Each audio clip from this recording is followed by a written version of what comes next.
everyone. I'm Yulia Yaani, CTO and co-founder of RealAtom. We're a technology platform for commercial real estate lending industry. We are used by banks, credit unions, not banking lending organizations to make more commercial real estate loans. And today on our new podcast about commercial real estate / technology, we are talking to Jeff Roberts. Jeff is a founder of Innovation Vista, an IT strategy consulting firm which helps finance and commercial real estate companies make the most use of technology. Jeff is also served as a CIO of HFF, as you all know, a very large commercial real estate company that was recently acquired by JLL. Jeff, welcome. Thank you so Thank much you very for much. being here. Well, I appreciate the opportunity. Nice to talk. Uh, I am always fascinated by people who from the industry who worked for large companies and then started their own business. And I would like you to talk about that transition today. But also, I would like us to cover today about your unique view on technology that is already used or is coming to commercial real estate and commercial real estate lending. So the Absolutely. first question, if you please can talk about yourself and tell us more about what you do. Absolutely. Well, thank you again. So, as you mentioned, I was the CIO for HFF, and the acquisition by JLL was announced summer of 2019, so a year and a half ago.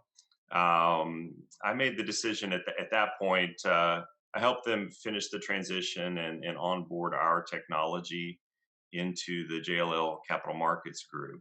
But I made the decision after finishing that to start my own consulting practice rather than find another role as CIO. I've been a CIO at 5 different companies, 2 different commercial real estate firms, 2 residential mortgage firms. And I thought, this has been something on my mind for a while. I'm going to give it a shot. And then you decided also advise startups. Right. Right. Yeah.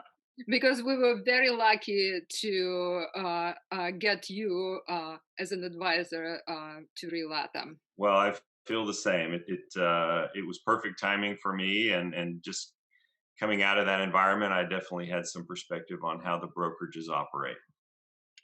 Great. So you spent quite a bit of your career in real estate.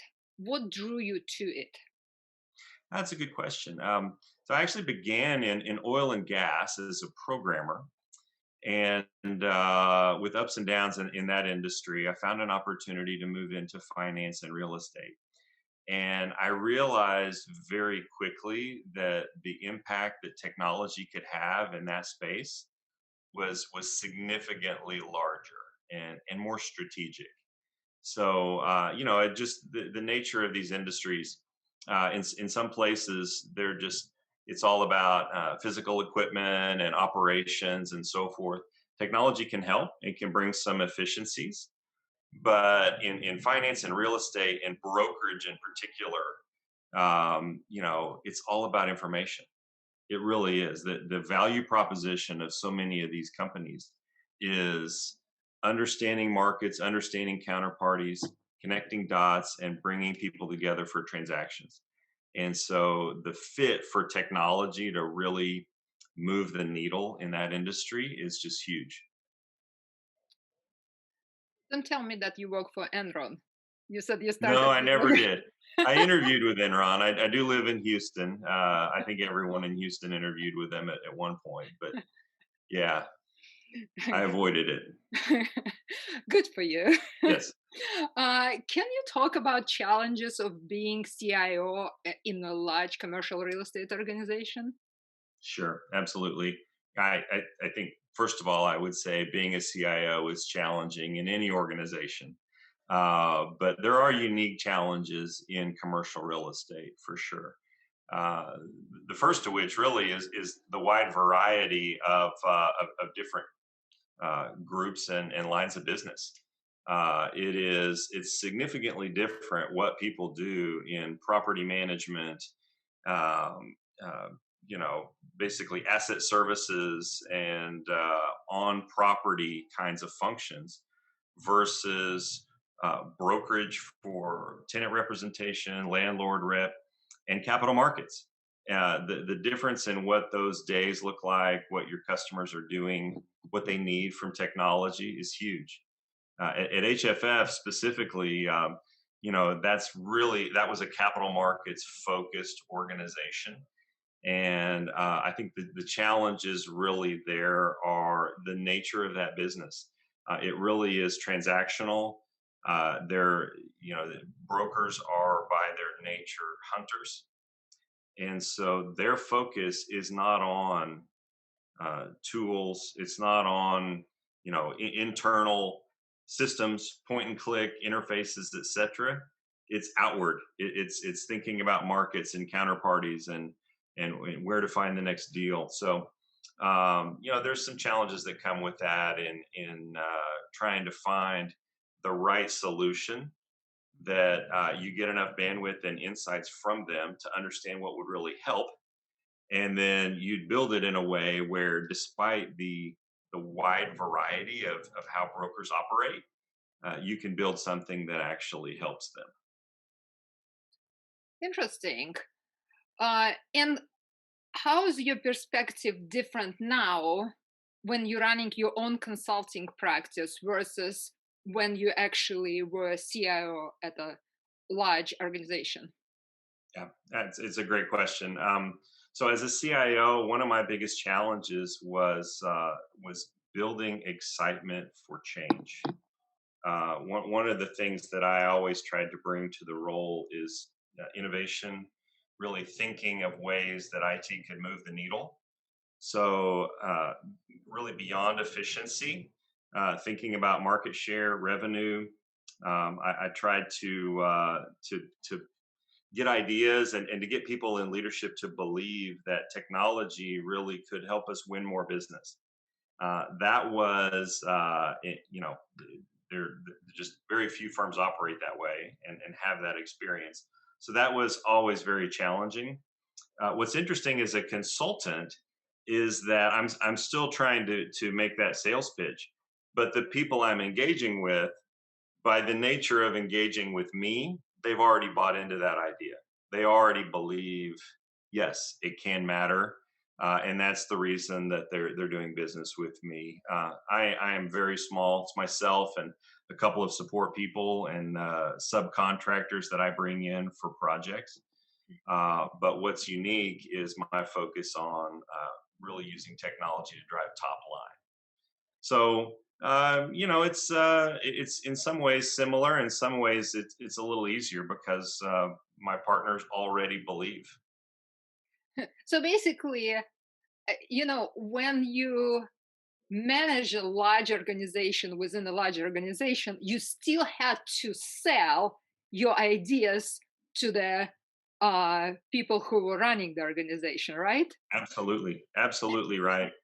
If you want to do more than keep the lights on, you do. I think it's just so embedded in so many people's minds that the role of IT is to keep things running, keep us from being hacked, keep everything backed up, right? These functions and those things are really important. Don't get me wrong, that is critical. But yeah, I always felt like a salesperson internally to get them to think beyond that and what else can we do beyond lights on.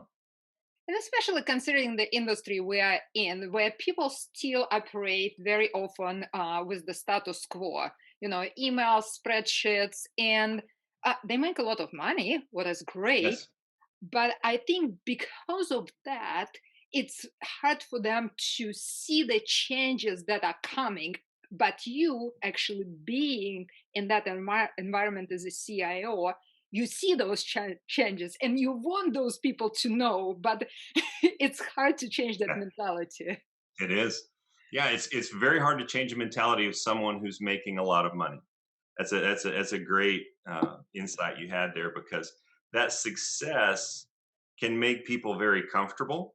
And that is definitely a challenge. Seeing what's happened in other industries, trying to bring that, trying to make people aware that there were people who thought the retail industry was safe as well. There were people who thought that the taxi industry was safe, and stock brokerage. Just count the list of industries that have been disrupted. But for sure, commercial real estate is one of the last to experience this. But I happen to believe it's underway. I know it's underway because for several of my clients, I'm helping to make it happen. Are there any verticals in commercial real estate that you see, even innovating faster, or others that are still lagging behind? Hmm, that's a great question. I actually think that property management has had more advanced systems for longer. I think that they've really squeezed out more efficiencies and more capabilities there than capital markets and brokerage. I think there's more to go, and there's certainly very exciting things happening there with regards to building sensors and smart buildings and environmental efficiency. Lots of things still advancing, but that to me feels like a pretty high tech part of our space compared to brokerage, where in a lot of cases people still rely on the Rolodex and their relationships across the industry, and incoming and outgoing phone calls get a lot of deals done still.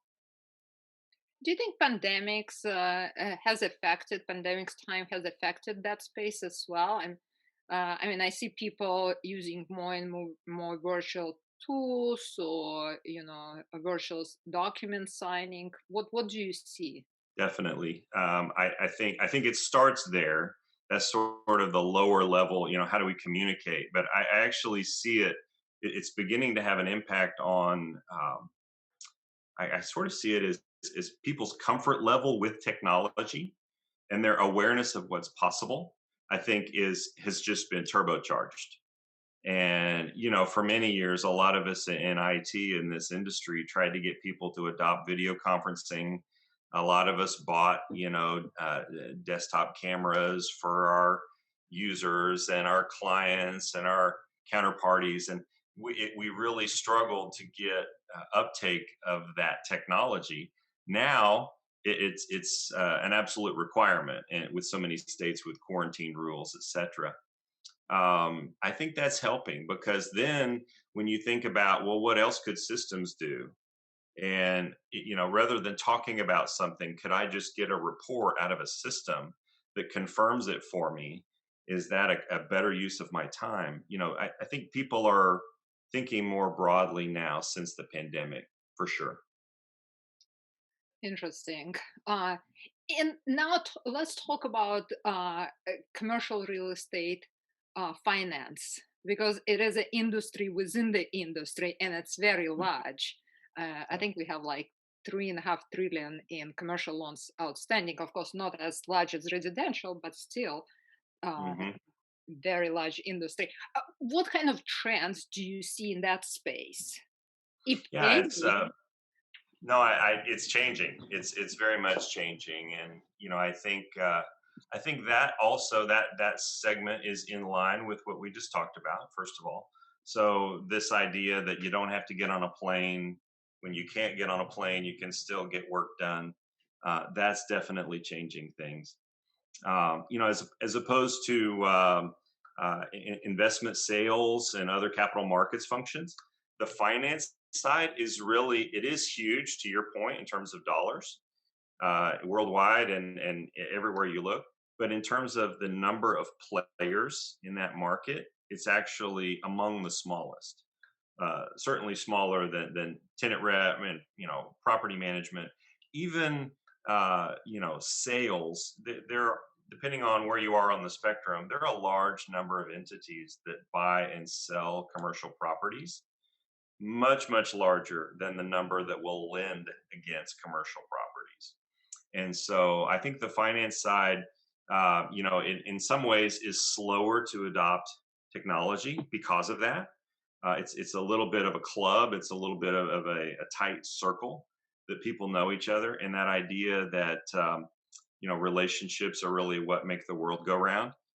That is there, but platforms such as RealAtom are really starting to get some traction out there, and that idea that the efficiency of sharing information, the efficiency of being able to collaborate online, the workflow, the approval, the comparison of term sheets, etc. And rather than on a phone call or in a meeting, be able to have that all online where people can all see the same data points at the same time. That's extremely powerful, and I do see that taking hold. I think in general, we're headed towards a world where more and more things will be systematized. More and more things will be fully automated. I think people don't realize, self-driving cars is a great example. That's something that scared people to death not very long ago. That you would trust a machine to drive a car that you're behind at 60 miles an hour, and yet that's happening. I think commercial real estate finance is very much in the same. If we can standardize, if the data coming in can be validated and vetted and is complete, and underwriters have their models, they know what they want to lend against, they know how much money they want to lend, they know how they want to spread it in terms of their risk geographically, by sector, etc. You think about that landscape. There are people right now brainstorming, how can we build an AI to say yes or no to mortgage applications? And what do the terms need to be in order to switch it from a yes to a no? And that whole dynamic, I think, will be tremendously disruptive. I think I've had several conversations with brokers that are a little fearful of it. And what I've tried to get them to see is, if you look at spaces that have undergone this, it really just elevates the role of those people from paper pushers and just really transaction enabling to advisors, to counselors. And this already happens kind of at the high end of the spectrum, where you have really large transactions and there are different ways to structure it. You get that advisory kind of expertise involved because frankly the dollars are worth it. The difference of 1 basis point on a deal like that is worth having the very top expert involved. On the low end, it's just not. And so there's going to be I think more and more of the basics will be handled by systems as we go forward. You just touched on a very interesting thing that we see in commercial real estate finance. People are afraid that technology will push them out of business. What I absolutely do not believe in, basically, this idea, because I think what you just said right now, they are advisors slash paper pushers, Yeah. and technology basically, from my perspective, liberates them, right? So what do you see, how to deal with this kind of fear? Because I do believe technology can help those people, but that fear basically, keeps them behind, even Yeah. behind their competitors. Right. Yeah, I think one of the things I talk about frequently with clients is you don't have to build everything yourself, right? A lot of small and medium-sized firms are fearful of that, but there are some fantastic platforms out there to subscribe. Rent the technology, and what you do when you do that is you're spreading the cost of the innovation across all of the people who are using that. So it's more affordable for each of them. But for the user, in a fast moving, disruptive environment, it's also an extra benefit a lot of people don't consider, which is sort of an insurance policy that you're not going to be, you know, just disrupted from something coming out of left field, because that third party that's built that platform, if it's successful and it has sufficient market share and all those things, their whole job all day, every day is to stay competitive with everything else that's out there. So, that's a very affordable transaction if you think about it, to get the system, but also to get the constant expert monitoring of what innovations are happening, and let's stay ahead of them or at least equal with them. So I think that's one thing, a lot of small and medium sized businesses should do more of. A lot have their own custom approach. If that custom approach is impactful enough to really drive business, if they're willing to make the financial investment to keep it at the leading edge and not all of a sudden fall behind their clients' expectations and run the risk of losing market share overnight, I think that's great. But that's a big step and a big financial commitment for a lot of companies, where renting a solution really solves the problem for much less. Interesting. I let's get away from commercial real estate for a second. You are in technology, but what technology fascinates you the most? Hmm. And why?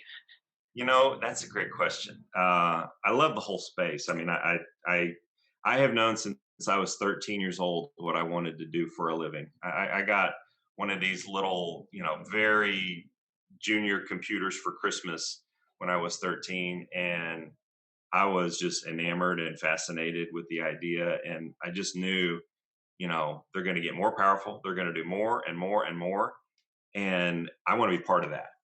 I think the leading edge that really, I think the thing I'm most excited about is probably AI. This idea that with the right data and the right model, that computers can actually do what was unthinkable not very long ago. And also, I should throw in there, with affordable horsepower that's now been made available with the cloud. It really was unthinkable. And now we literally trust, people don't realize this maybe, we trust things to AI every day, all day. There are things already happening that just make life easier for us, that, bring the most likely choice to us at the top of the list, things like that, all over the place. And I think the impact of that, really, we're just scratching the surface. I think, I think there's been a lot of caution thrown out there. There's a lot of risks if it's misused or if it's trusted too much without the right level of testing. Talking about self-driving cars before, that's a great example. The level of testing to get really a comfort level with that is just really mind blowing, but doable, and it's being done. I think all the small decisions that we make all day, every day in our lives and in our business, so many of those are going to be automated, and where we really elevate what human beings do to the creative, the insightful, the things that really require an intellect. That to me is extremely exciting. And then the other aspect of it, I call it sort of the safety net effect. But think about medical technology, for example. This idea that a safety net underneath all of us could be constantly monitoring for early signs of any physical issue, whether it's some chronic condition that needs to be treated, or just a viral infection or a cold or anything, that at the earliest possible moment, it either informs us of it or it automatically deals with that situation because of the level of sensors and AI models that we can put in place. And something like that, I just think we're going to protect people so much more effectively, where the mistakes that happen that cost lives and pain and agony, I could talk for hours about that. I think it's fascinating, and as exciting as what's happening now is, it's kind of like I felt when I was 13. We're at the very beginning, and there's so many more things that just all you need is the right data and a way to make a decision against that data, and a willingness to say, I'm willing to put that on autopilot, and there you go. So it's an exciting future. I hear what you're saying, but at the same time, it's sort of scary. Did you see that video recently, the Boston Dynamic robots dancing? I did. Oh, I love those So, Boston Dynamics. It's amazing how they've advanced. but Yeah, imagine you're in Houston and you come to the country dancing club and there's a robot. Would you like to dance? yeah.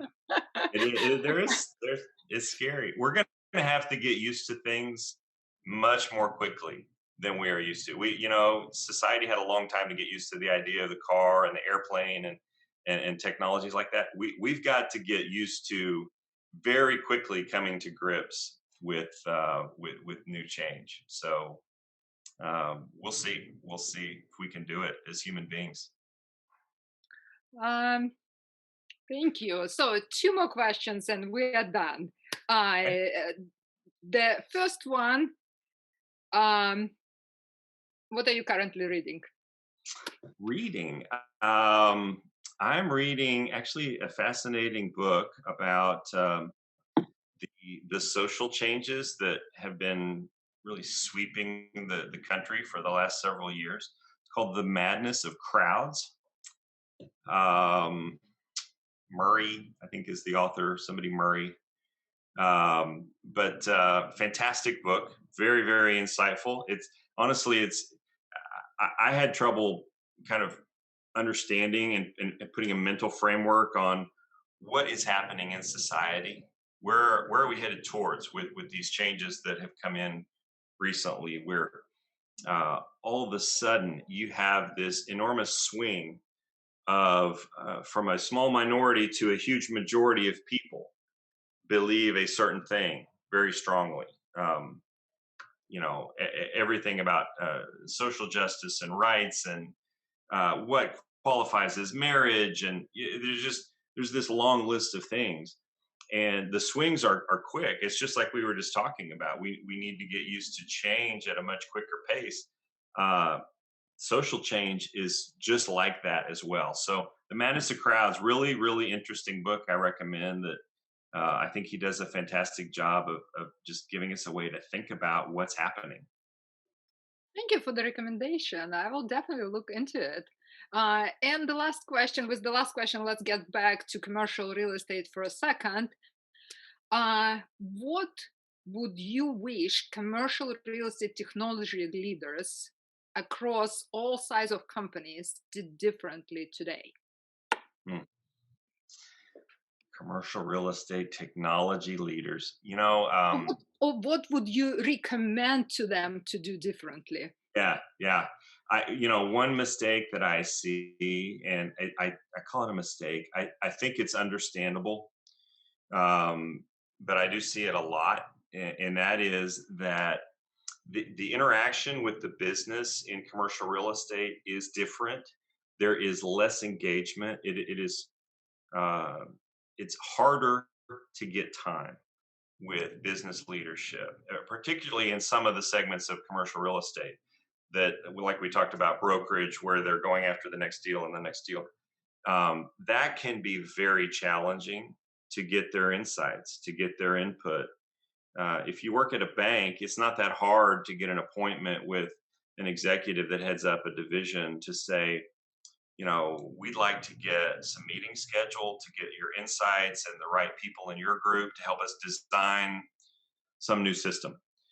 In commercial real estate, that is incredibly hard to do, and it's because of the nature of how they're paid, and the nature of their business, where they need to continually be hunting the next thing. And I really can identify with that, actually, now in the consulting practice much more so than I used to. So coming back to the question, I think I would say you need to not give up getting that insight. I think too often the mistake is, well, we asked for their input and we only got two or three people to respond. So we will build this system based on that input because that's all we received. Or IT will fill in the gaps, right? We think we know what they need. Um, we they're busy. They were too busy to really help us, so we're going to design this system for them. It's a mistake. It's a mistake every time I've ever seen it done. I think back before the pandemic, one of my favorite tactics to do was I would bring a team, get on a plane, we would order lunch for a particular office and bring in the business people. We at least invite the business people that we wanted to have insights from. Feed them. Don't just schedule a webinar and ask them to jump on, or don't, by all means, don't send them an email and expect that you're going to get really deep, thoughtful answers. But if you feed people, bring them in the room. And I know that's hard in COVID. The virtual equivalent of that is not as effective. But I think, do the best you can. Don't give up on that input and don't build anything significant without that input. Because often what we design is over engineered, it's too complicated. There are too many data fields. Honestly, what really moves the needle and what people need to know and consistently know at a certain point in time is usually far, far less than what we think as IT people, because we see these huge database schemas and we think, oh, there's 500 data points about a particular commercial real estate mortgage, right? Yeah, they know about 4 or 5 at the early stage. That's it. And it's all they need to know. That's enough for them to go and find the best terms, and then they start that process of fleshing that out into a full-blown term sheet and quote. So that's what I would say. The other funny thing I would say is that the two or three people from the business that often reply, there you can get into Myers-Briggs personality types, etc. But the people who give that input when it's so rare tend to be the people who are so detail oriented, who just every little thing has to be lined up just so. That also leads to systems being over engineered and too complicated. And people don't, they don't think to, filter what they're getting. They're just happy to get it. And they say, oh, 3 brokers gave us their thoughts on what they'd love to see. Those 3, I promise you, if it's out of a group of 100, those 3 are probably the 3 most detail oriented in the entire company. And they care about 10 times more than everybody else. So that's kind of a long answer to your question, but yeah, for technology leaders out there in this space, think about that a little bit, and you really need to hear from the people who are in the vast 97%. It's hard to get their input, but try feeding them lunch. That's my suggestion. I hear you. Pizza always works. Thank you. That was a very, very valuable recommendation for technology professionals, not only in commercial real estate, but I think across any industries. And with that, thank you so much for being on our podcast today. Again, I'm Yulia Yaani with RealAtom, and our guest today is Jeff Roberts, founder of Innovation Vista, an IT strategy consulting firm that helps finance and commercial real estate companies make the most use of technology. Jeff, thank you for being with us. Have a good day. Thank you so much.